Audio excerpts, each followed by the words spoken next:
It's that time again. Bank earnings are right around the corner. With a higher for longer rate environment and an uncertain IPO market, we're navigating how to play the banking sector with the Yahoo Finance playbook. Joining us now is Jason Goldberg, Senior Equity Analyst at Barclays. Jason, it's always good to catch up with you. And I guess we have to start with the macro environment here, right? And the decline we're seeing in stocks today, the concerns over consumer spending amidst a still higher rate environment. What are the implications for the banks broadly from all of that?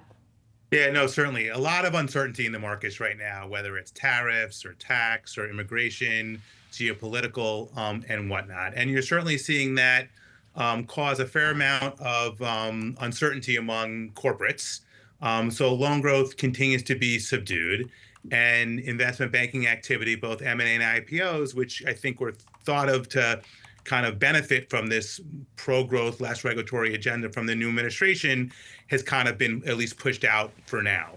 On the flip side, though, trading activity has actually been fairly active. So volumes, volatility have benefited from. So while, for the biggest banks at least, while maybe loan growth and investment banking fees a bit more subdued than anticipated, on the other side, trading activity continues to be fairly active.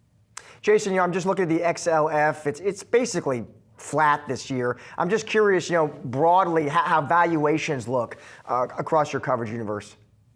No, looking out, valuations, I think, continue to be attractive. You're at about 2 multiple point discount on a PE basis, historical averages, price to tangible book basis, a little bit below historical averages.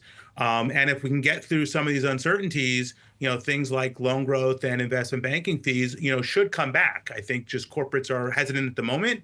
Maybe next week we'll get some clarity on tariffs. Looking out, there's hope for some tax reform. And as corporates kind of figure out, the game they're playing, they could, adapt and invest in their businesses.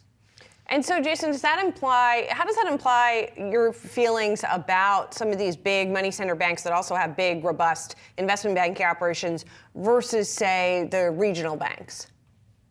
Yeah, I would say, at the moment, maybe a bit biased towards, the bigger banks because they do have the benefit of, the trading activity. And another consideration is, we do think, once this administration kind of figure out tariffs, they're going to, the next thing to focus on is deregulation. And it's true we think for all industries, particularly for banks. After kind of 15 consecutive years now of increasing capital requirements and other regulatory obligations, there is an ability to take a more pragmatic approach and a holistic approach to some of those things. And we think as that becomes clearer, the biggest banks, which were most adversely impacted, have a lot to gain there.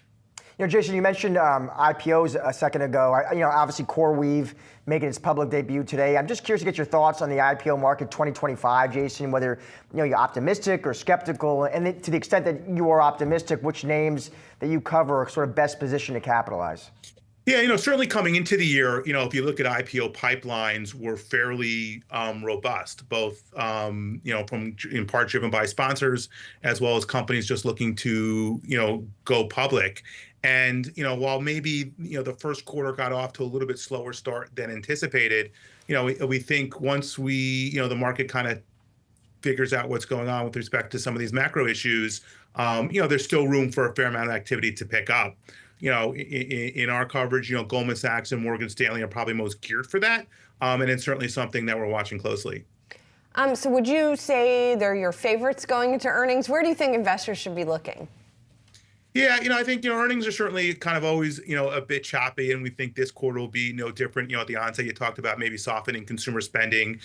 Some of the sentiment indices have, shown some signs of degradation. And quite frankly, the outlook for the economy, whether it's GDP growth or unemployment, has deteriorated somewhat. So you have to be mindful of what, loan loss provisions will ultimately look like. But, looking out over the course of the year, the bigger banks, whether it's Bank of America, JP Morgan, Citigroup, we talked about Goldman Sachs, Morgan Stanley, we do think could do well, with, probably momentum picking up in the back half of the year. Jason, I'm just looking, I see only 2 underweights, my friend, in your coverage universe. I see Zions Bancorp and Regions Financial. Why are you telling clients those are sells? Yeah, we have a couple in there. Just listen, I think in the current environment, we're paying a bit more attention, to credit quality. And if you look at a name like Zions, has had the sharpest increase in the last 2 quarters with respect to criticized classified loans. So that's something we're keeping an eye on. Regions, they tend to have, if you kind of look at their customer base, they're more focused on the lower end consumer. And if you think about, the current landscape, elevated inflation, still high interest rates, they're going to be most adversely impacted there. And then Comerica is kind of the most exposed bank we cover to C&I lending, which is an area that, has been, under pressure the last several quarters. And if you kind of look at data so far this first quarter, it continues to be subdued. So kind of just some idiosyncratic things we're keeping an eye on. Jason, always great to see you. Appreciate your time and those picks. My pleasure. Have a good weekend. You too.